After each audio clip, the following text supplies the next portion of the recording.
À vous les parlements. À vous le Parlement. À vous le Parlement. Bienvenue à Strasbourg au Parlement européen avec Euradio Nantes. Die Debatte. El debate. Il dibattito. Le débat. L'emploi reste au cœur des préoccupations des Européens, ce n'est rien de le dire. Quand les responsables politiques ont les yeux rivés sur cette courbe du chômage qui tarde à vraiment s'inverser, les chercheurs d'emploi scrutent les offres. Quand ils ne trouvent pas à côté de chez eux, ils regardent ailleurs. Certains volontaires au départ, d'autres résignés, trouvent à plusieurs milliers de kilomètres ou pour les transfrontaliers chez leurs voisins européens. Pour permettre à ces chercheurs de trouver, les services publics de l'emploi de chaque pays s'organise pour un marché du travail de plus en plus intégré. Le réseau EURES, plateforme européenne de l'emploi, a été créé en 1993 pour répondre à ce défi. Sa réforme est prévue cette année. Comment mieux coordonner les services publics de l'emploi dans l'Union européenne? Pour quelle amélioration concrète de l'emploi des Européens? Pour répondre à ces deux principales questions et celles qui vont avec, j'ai le plaisir de recevoir autour de cette table Frédéric Dardenne, eurodéputé belge du groupe SED, auteur d'un rapport sur la coopération des services publics de l'emploi. Bonjour. Bonjour. Jean Lambert, eurodéputé britannique du groupe Europe Écologie Les Verts, shadow rapporteur sur ce même texte. Bonjour. Bonjour. Elisabeth Morin-Chartier, eurodéputée de la circonscription ouest de la France, membre du groupe PPE, membre de cette commission de l'emploi et des affaires sociales. Bonjour. Bonjour. Pour que ce débat ne soit pas déconnecté de la réalité du terrain, je remercie Laurent Deloison. Bonjour. D'avoir fait expressément le déplacement depuis Nantes pour cette émission. Laurent Deloison, vous êtes expert international à Pôle emploi des Pays de la Loire. Marina Mendoza, bonjour. Bonjour. Vous avez traversé l'Espagne en passant par Nantes avant de nous rejoindre à Strasbourg. Après une mission à Nantes, vous êtes aujourd'hui en recherche d'emploi à l'international. Et donc, vous serez notre témoin concret de cette recherche d'emploi à l'international. Tout d'abord, cette première question, finalement, qui est à l'origine de cette mobilité européenne par le travail? Est-ce que c'est l'Europe, c'est sous l'impulsion de l'Europe? Est-ce que c'est l'entreprise elle-même ou est-ce que c'est une volonté du travailleur de se déplacer?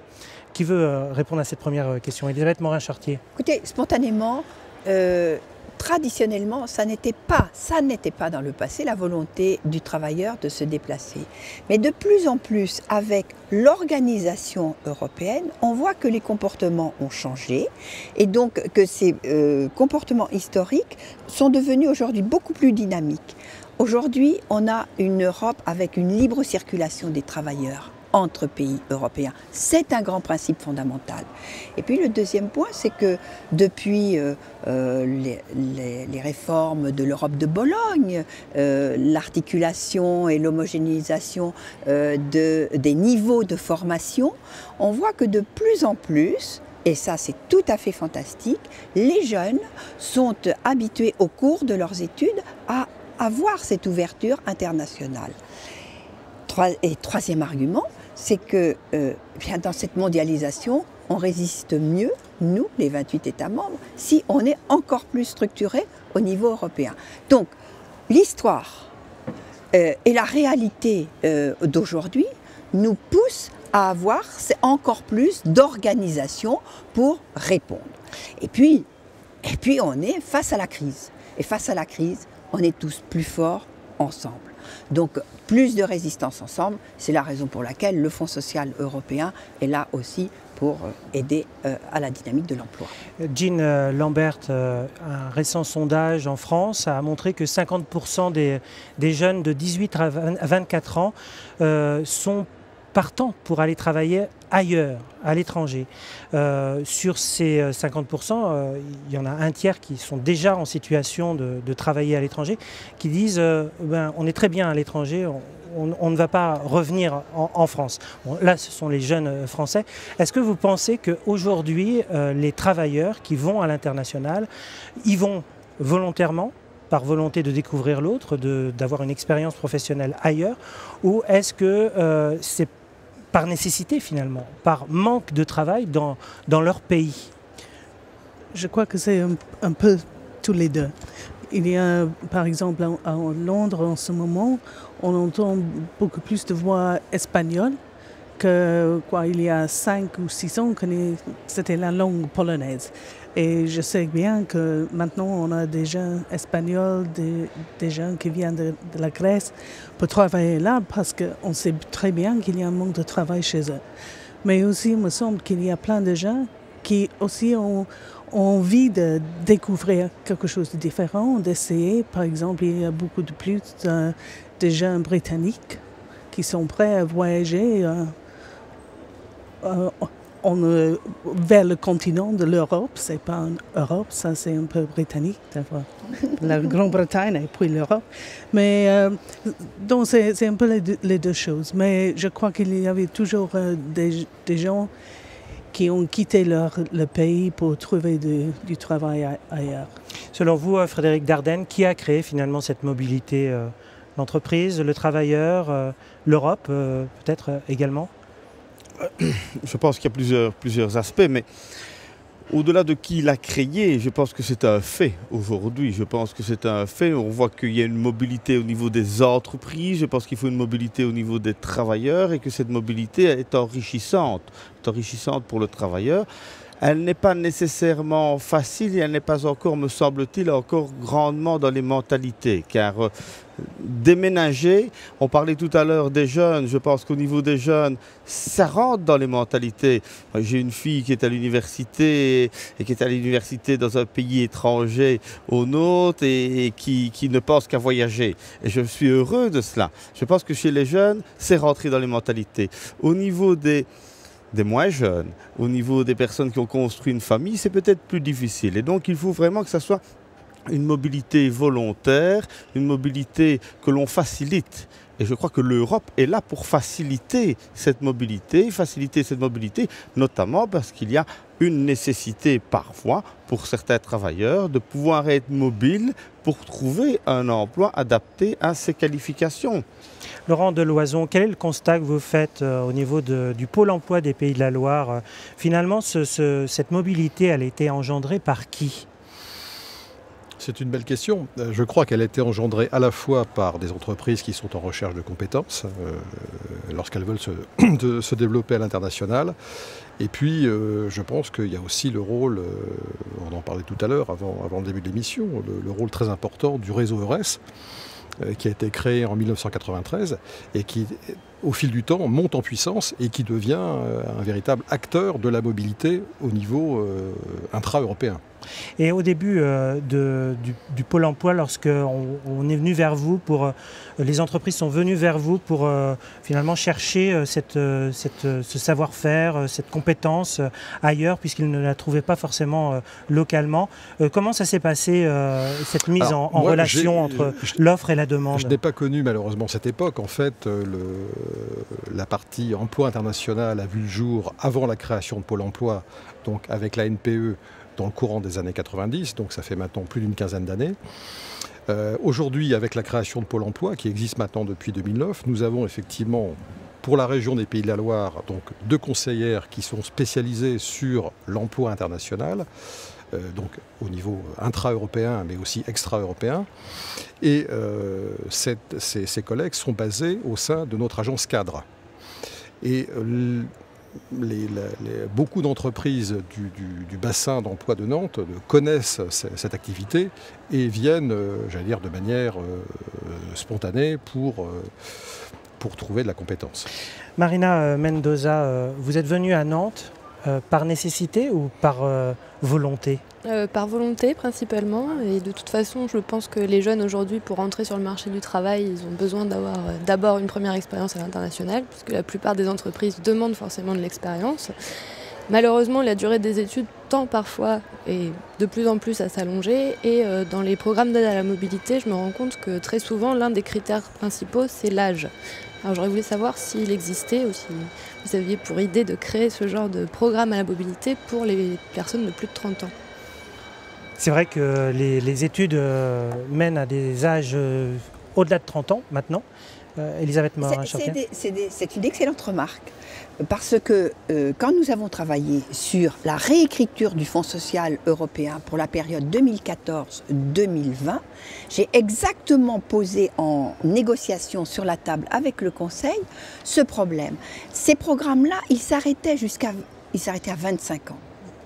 Or, on voit bien qu'aujourd'hui, avec les difficultés que les jeunes ont à rentrer dans l'emploi, ils ont tendance à allonger leurs études et à rester à l'université. Et donc, on repousse d'autant l'âge des stages à l'international qui permettent de mettre le pied à l'étrier. Nous avons eu beaucoup de mal. Pourquoi? Parce qu'il y a une part importante d'une classe d'âge entre 25 et 30 ans qui est exactement dans cette situation-là. Et je crois que c'est en décompressant le travail, en favorisant le travail des jeunes, l'entrée des jeunes dans le monde du travail, plutôt que de repousser l'âge du stage, qu'on va pouvoir avoir une réponse correcte à votre demande. Vous savez, notre objectif Marina, c'est pas d'avoir des jeunes de 35 ans qui sont en stage pour entrer dans le travail. C'est qu'on essaie au contraire, par des politiques d'incitation, par une fluidité de l'information entre les pays d'Europe, par une plus grande mobilité, on essaie d'activer l'entrée des jeunes dans le monde du travail, c'est-à-dire qu'ils récoltent les fruits de leurs études et de leur formation. Mais il y a quelque chose qui est très clair, c'est que pour nous, parlementaires européens, tous groupes politiques confondus, parce que je crois pouvoir dire qu'il y a vraiment le consensus sur ce sujet, mais je laisserai mes collègues s'expliquer, mais la mobilité est un facteur indispensable. Indispensable d'abord dans la construction de l'image qu'on a de soi.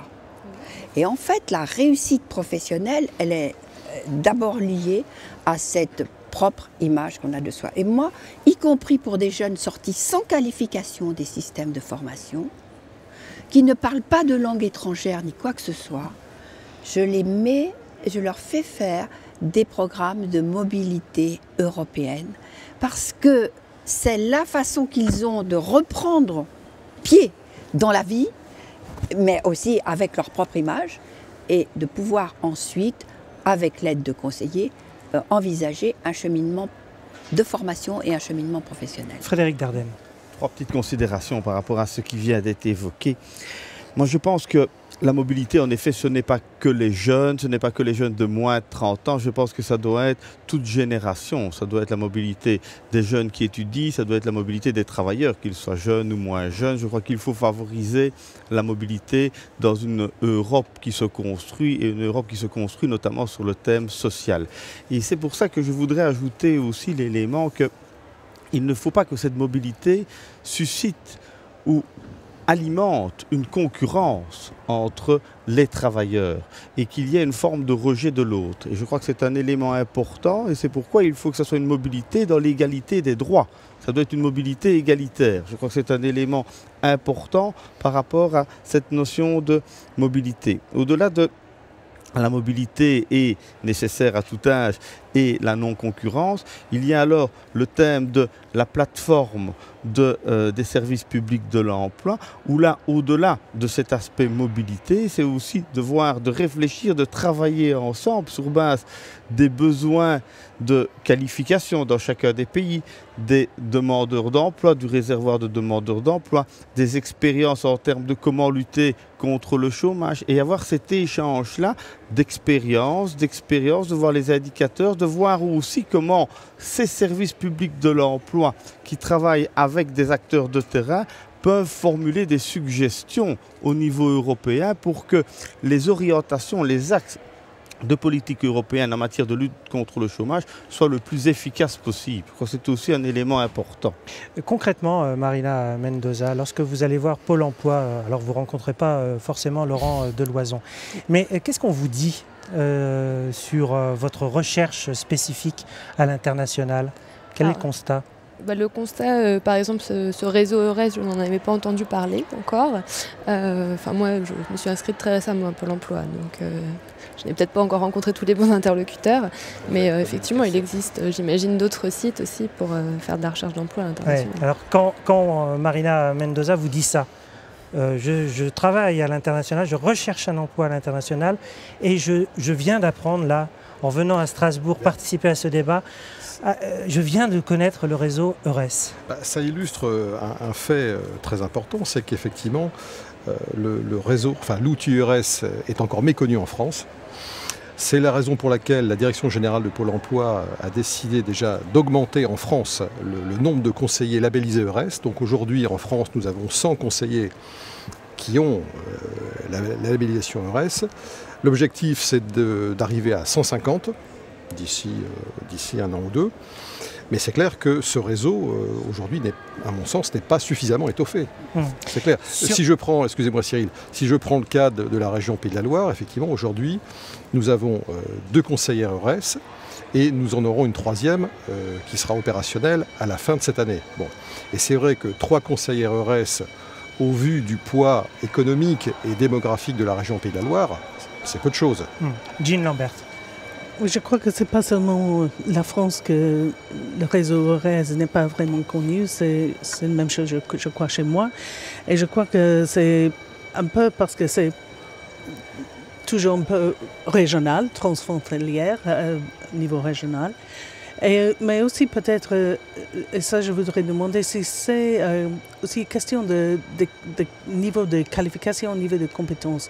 Parce qu'il me semble que les gens qui sont bien qualifiés cherchent le propre emploi. Ils cherchent vers les entreprises qui leur intéressent, etc. Mais EURES, c'est peut-être pas vraiment assez connu au niveau pour les jeunes qui viennent de l'université, etc. Est-ce que c'est seulement c'est vrai? Je pense qu'effectivement sur ce qu'on appelle les jeunes, effectivement une classe maintenant, une catégorie qui a tendance un petit peu à s'élargir, il y a effectivement un manque de connaissances et de notoriété. Alors effectivement, on voit bien dans le système français de formation initiale que effectivement les jeunes qui passent par le système des grandes écoles, a priori, sont mieux armés pour pouvoir trouver un emploi, et notamment sur le champ international. Au niveau de l'université, effectivement, là, il y a d'énormes progrès à faire. Alors, Frédéric Dardenne, votre rapport pour mieux coordonner les services publics pour l'emploi, comment finalement vous répondez à cette question? Comment mieux coordonner ces services publics pour l'emploi, très concrètement, Frédéric Dardenne? Avant ce règlement, il existait déjà des contacts entre les services publics de l'emploi. Je crois qu'ici, l'objectif, c'est d'avoir un règlement qui formalise cette plateforme et qui fasse en sorte qu'elle soit représentée par un membre de chaque État membre. Et je crois que c'est un élément important que tout le monde soit autour de la table. Ça, c'est un premier élément. Deuxième élément, il y a des objectifs clairs qui ont été définis dans le règlement et des indicateurs aussi pour avoir à la fois cet échange, cette comparaison, mais sans que ça soit dans une logique de classement. Il y a un bon et un mauvais service public de l'emploi, mais on voit les politiques qui ont un effet positif, plus positif que d'autres. Et donc il y a cet échange-là avec des rapports annuels qui permettent de voir cet élément comparatif, mais pas dans un benchmarking, mais comme nous l'avons appelé dans le règlement, dans un bench learning, où on s'enrichit finalement des expériences des autres et on favorise aussi la coopération entre les différents acteurs de terrain. C'est un élément important et tout ça dans la logique de la stratégie des politiques définies au niveau européen, notamment la stratégie 2020, et en collaboration aussi avec la Commission et le Conseil. Donc finalement, c'est un outil social de lutte contre le chômage par cet échange-là de toutes les institutions, de tous les acteurs. Et en ça, je pense que ça ne peut être qu'utile, ça ne peut être qu'intéressant et contribuer à cette lutte tellement importante contre le chômage. Jean Lambert, est-ce que vous pensez réellement que cette meilleure coordination des services publics pour l'emploi peut avoir un effet direct sur l'emploi? Ou est-ce que finalement, c'est un vœu pieux un objectif qu'on peut se fixer mais qu'on n'atteindra jamais, puisque finalement, qu'est-ce qui crée l'emploi? C'est la croissance et c'est l'entreprise qui crée l'emploi. Est-ce que réellement une meilleure coordination peut impacter le chômage, la lutte contre le chômage? Je crois que oui, c'est vrai qu'il y aura un impact, mais ce ne serait pas tous, absolument pas. Parce que c'est aussi, si on fait les investissements vers les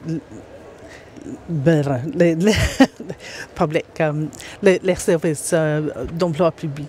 Parce que si on peut avoir toute la coordination, mais s'il n'y a pas d'investissement au niveau local pour aider les gens, pour parler avec les gens, pour assister avec la qualification, leurs compétences, etc., on peut avoir beaucoup de recherches. On sait bien ce qui va marcher, on a les indicateurs, on peut faire un échange, mais on doit faire quelque chose sur le terrain aussi. Elisabeth, oui, Frédéric Dardenne. Peut-être ajouter un élément pour rebondir à votre question. C'est clair que ce n'est pas la plateforme de coordination des services publics de l'emploi qui va régler tous les problèmes d'emploi. Je crois qu'un autre élément, c'est évidemment la création d'emplois. Et la création d'emplois, c'est notamment, me semble-t-il, par la réindustrialisation de l'Europe. Mais c'est un autre thème sur lequel on se bat ici dans différents groupes au niveau européen, car on a beaucoup parlé des universitaires, mais je pense que c'est beaucoup plus large que ça. Les demandeurs d'emploi ne sont pas tous universitaires et donc je crois qu'il doit y avoir aussi un panel large au niveau des offres d'emploi disponibles pour les travailleurs européens. Marina Mendoza. Oui, j'avais une autre question par rapport aux personnes qui partent justement à l'étranger pour travailler. En général, quand ils reviennent dans leur pays d'origine, ils perdent tous les bénéfices du travail qu'ils ont fait à l'étranger, notamment en termes de droits d'allocation, de retraite. Est-ce que ça va être pris en compte ce temps travaillé à l'étranger?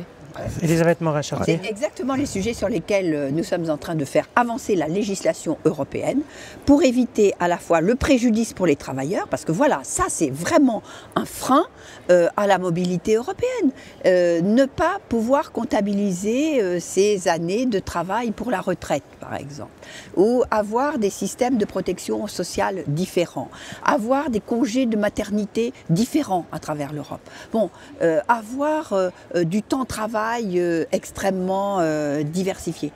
Voilà un ensemble de législations que nous devons faire avancer ensemble, parallèlement. Et moi, je pense que nous avons beaucoup travaillé sur l'Europe sociale, tous ensemble dans notre commission emploi affaires sociales. Mais je suis persuadée d'une chose, c'est que le prochain mandat sera le mandat de l'Europe sociale. Ce mandat, nous venons de réorganiser le capitalisme, la moralisation du capitalisme, l'organisation financière. Il y avait beaucoup de clarifications à apporter. Mais notre prochain mandat, 2014-2019, c'est sûr que c'est le mandat pour les travailleurs européens. C'est-à-dire le mandat qui va permettre d'éviter le dumping social entre travailleurs détachés, d'éviter qu'on ait des différentes protections sociales d'un pays à l'autre, de faire en sorte que cette mobilité, ces qualifications, ces recherches d'emploi soient complètement harmonisées au niveau européen. Parce qu'il y a un point dont on n'a pas parlé, c'est la différence entre l'offre et la demande. C'est que vous, Marina, vos compétences, peut-être que vous n'avez pas trouvé là, sur le chantier de proximité, la réponse à votre attente, mais qu'ailleurs en Europe, il y a une vraie demande de votre compétence. C'est-à-dire que cette adéquation entre l'offre et la demande, nous devons la travailler au fond sur quel diplôme, quelle formation, quel nouveau métier, d'une part, mais d'autre part, où. Et donc cette mobilité des travailleurs, elle est faite pour cela. Et si nous ne sommes pas capables de faire cela, alors nous entérinerons la montée des populismes et la montée du nationalisme. Jean Lambert, les Britanniques sont prêts à plus d'harmonisation sociale, de protection sociale? Je ne crois pas. Et ce n'est pas seulement les Britanniques. Une question des droits sociaux au niveau national, c'est très clair.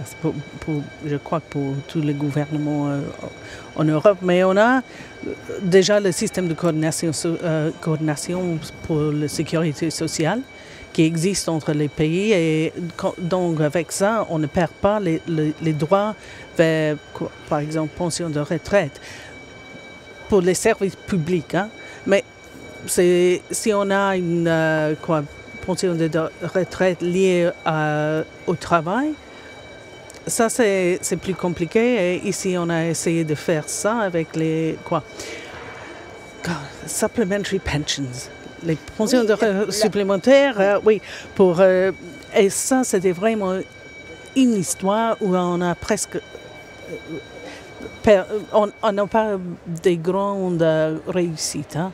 C'est vraiment difficile. Frédéric Dardenne, on voit bien là, finalement, il y a un point de contradiction européen, la nécessité finalement de cette harmonisation pour créer cette mobilité, qu'elle soit la plus fluide possible, et puis finalement la volonté de garder souverainement certaines dispositions, toutes les dispositions sociales dans les pays. Finalement, comment construire cette Europe du travail dans cette contradiction? Donc moi je suis un grand convaincu qu'il faut aller vers plus de convergence au niveau social notamment, qu'il faut éviter cette concurrence sociale et qu'il faut aller par étapes. Et je crois qu'un élément important, c'est pouvoir obtenir des minima sociaux, notamment sociaux, on pourrait parler aussi fiscaux, mais des minima qui permettent ainsi progressivement une convergence. Et celui qui peut ou qui a envie ou qui, dans sa situation actuelle, est au-delà, tant mieux.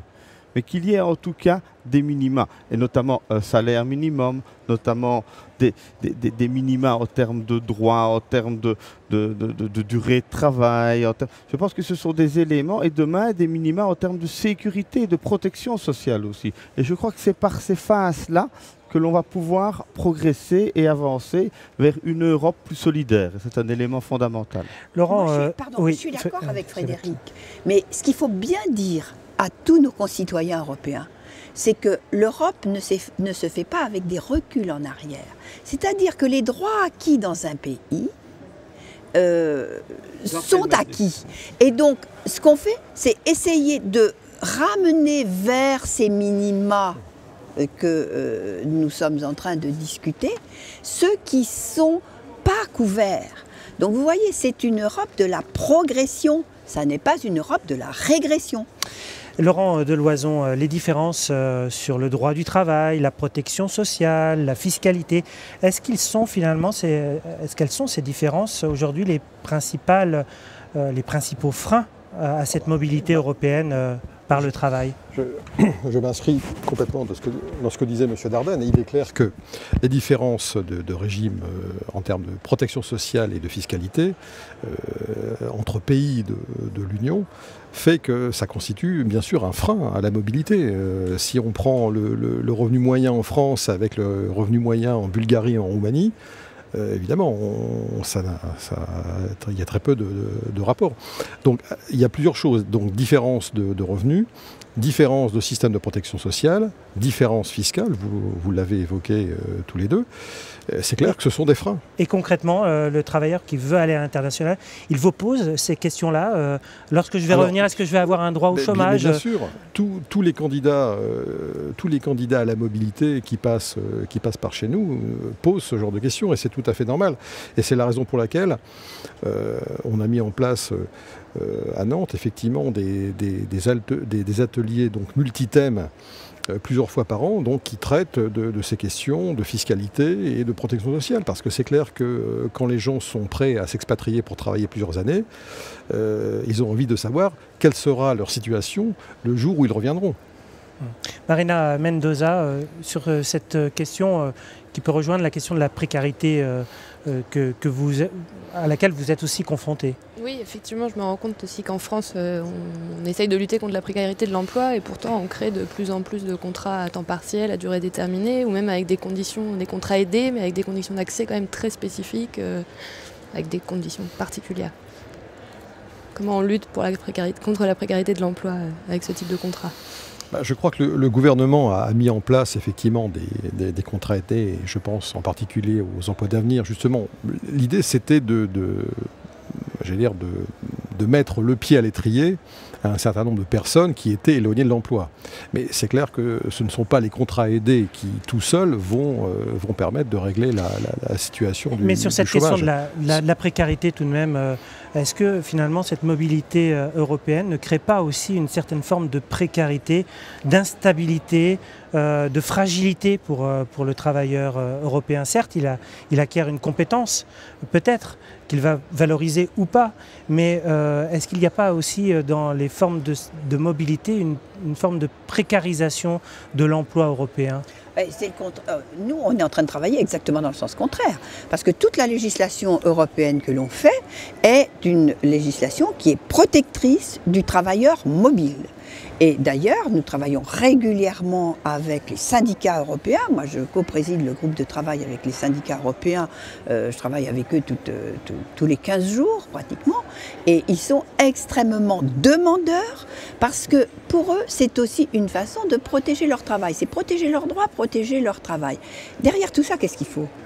Où elle est la dynamique économique? Elle est dans l'entreprise, elle est dans la création d'emplois, elle est dans le dégagement de bénéfices qui permettent de créer des emplois. Vous savez, je suis très mesurée sur les emplois aidés.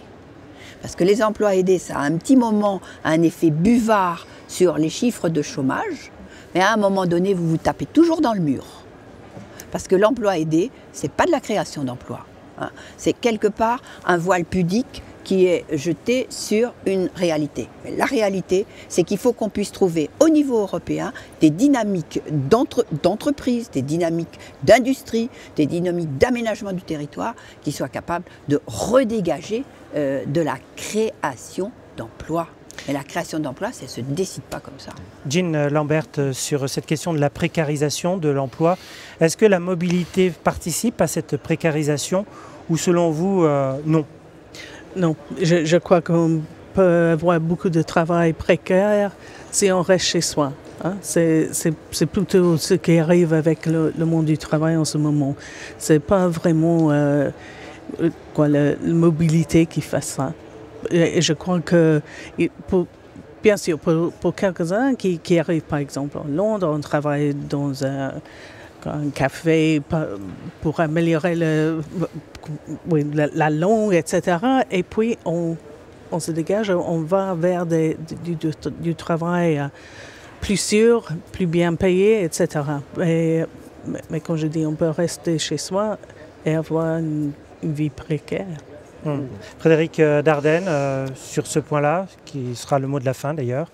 En effet, ce n'est pas parce qu'on a un travail, et notamment dans le cadre de la mobilité, que l'on échappe au risque d'exclusion et de pauvreté. Donc ça, c'est un phénomène qui est bien connu, qui est malheureusement le travailleur pauvre qui existe. Et donc, moi, je crois qu'il faut, et je reviens à ce que je disais tout à l'heure, assurer partout des minima pour que le travail soit un travail décent partout, et avec une sécurité d'emploi, et donc avec des contrats qui soient sécurisants aussi pour le travailleur. Je crois que c'est un élément aussi important qui doit redonner confiance au travailleur et lui permettre, l'inciter à s'engager dans une mobilité sécurisante. Je crois que c'est un élément important. Mais c'est vrai qu'il n'y a pas besoin d'être à la mobilité, d'être à l'étranger pour être insécurisé dans son travail. Et donc, globalement, ce qu'il faut, c'est créer plus d'emplois et avoir une meilleure répartition aussi de ce volume d'emploi pour qu'un maximum puisse en profiter et être dans l'emploi.